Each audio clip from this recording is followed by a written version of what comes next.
একটা ক্লিক একটা ভিডিও আর তাতেই পাল্টে যাচ্ছে জীবনের গতিপথ।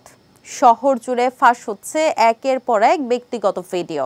অন্ধকার, আতঙ্ক আর রহস্যের গল্প নিয়েই এবার ঈদে আসছে আরিফিন শুভ অভিনীত সাসপেন্স থ্রিলার সিনেমা নীলচক্র। সদ্য প্রকাশিত সিনেমাটির 2 মিনিট 19 সেকেন্ডের ট্রেইলারে দেখা যাচ্ছে একের পর এক ভিডিও ছড়িয়ে পড়ছে আর আতঙ্ক ছড়াচ্ছে শহরের অলিগলিতে।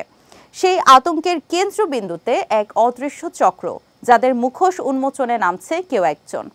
নীলচক্র শব্দটার ভেতরেই যেন লুকিয়ে আছে এক নীল বিষণ্ণতা, এক অজানা নরক।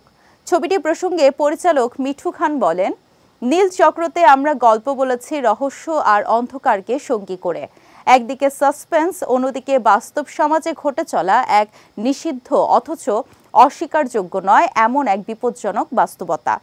নির্মাতা আরও বলেন, বাংলা সিনেমায় এমন বিষয়বস্তু নিয়ে এর আগে কাজ হয়েছে বলে আমার মনে হয় না।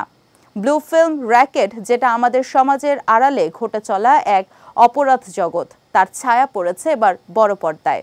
রিলেটিভলি নতুন এই প্লট একদিকে যেমন সাহসী, তেমনি সময়োপযোগীও। নীলচক্র সিনেমার প্রধান চরিত্রে অভিনয় করেছেন আরিফিন শুভ। তার সঙ্গে আরও আছেন মন্দিরা চক্রবর্তী, ফজলুর রহমান বাবু, শিরিন আলম, খালেদা আক্তার, কল্পনা, শাহেদ আলী, প্রিয়ন্তী উর্বি, মাসুম রেজওয়ান সহ অনেকেই।